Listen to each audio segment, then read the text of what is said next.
So the guys over at Boosteroid reached out to me a few weeks ago and asked me to test their service in order to put my thoughts into a video. So I'll show you how it works. So when you log into Boosteroid for the first time, you'll be presented with this screen. And what you need to do is go to Library.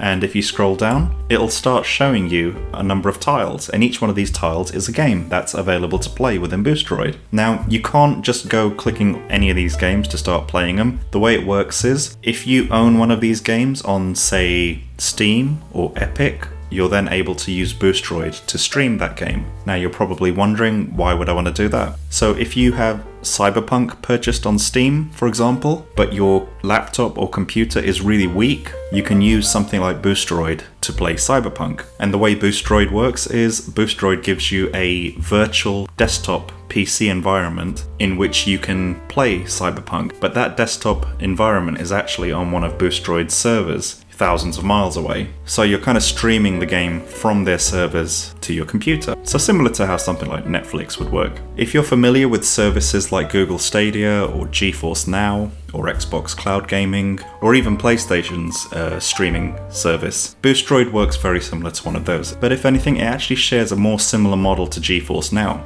in which you actually own the games, and what you're doing here with Boosteroid is renting the ability to stream those games on a computer that may be potentially more powerful than yours. So I'm just going to scroll down this list and give you an idea of what games Boosteroid currently supports.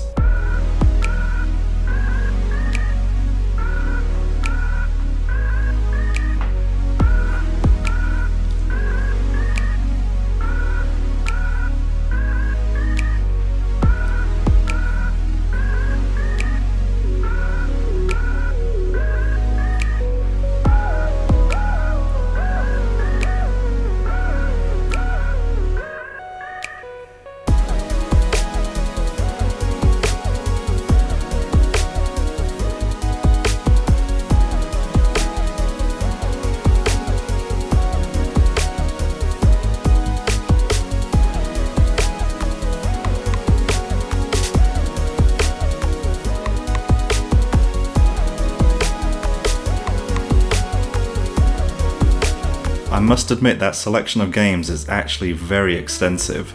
So I'm just going to scroll back to the top. Now, you may have noticed that there are some doubles of games. So for example, you have Rise of the Tomb Raider here and Rise of the Tomb Raider here. There is a reason for that, and that being, this is Rise of the Tomb Raider if you have a Steam license, and this is Rise of the Tomb Raider if you have an Epic Games license. Okay, so how do you actually play one of these games? All you need to do is either click the play button on one of these icons, or you can go to the search bar up here and type in, say, Hitman, and then you can choose the Epic Game license or the Steam license. So I'm just going to hit play on the Steam license, and then just press OK, and then wait for it to load.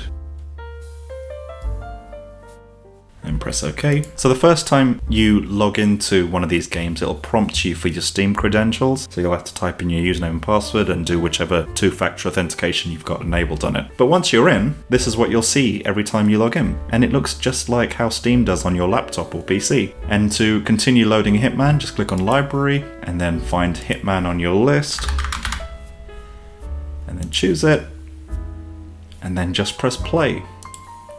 And then agree to the terms and conditions, and then you can press play and the game will begin loading. One of the things I love about Boosteroid is you don't have to download and install the game all over again, because something like Hitman or Grand Theft Auto 5 are like hundreds of gigabytes. It's as if Boosteroid has already pre-downloaded all the games in the background, so you don't need to worry about that. And also when it comes to updating games, Boosteroid takes care of all that, so you don't need to worry about waiting for updates. So essentially each time you log into Boosteroid, the games are ready to play. There's also an app for Boosteroid available on Android TV, so technically you could play these games on your big TV. So one of the criticisms about cloud gaming, which I wanted to address, is the input lag when it comes to button presses or keyboard and mouse presses. I'm not going to sugarcoat it. Boosteroid is not immune to that. If your plan is to use Boosteroid for competitive esports multiplayer gaming, I probably would strongly advise against it, because with that slight tiny input lag, it's going to drive you nuts. But if you're playing single player games like Grand Theft Auto 5 Story Mode or Hitman or Tomb Raider and similar games to that, you'll be fine. It'll take you maybe a few minutes to kind of recalibrate your brain to get used to that input lag, but generally you'll be okay. Next,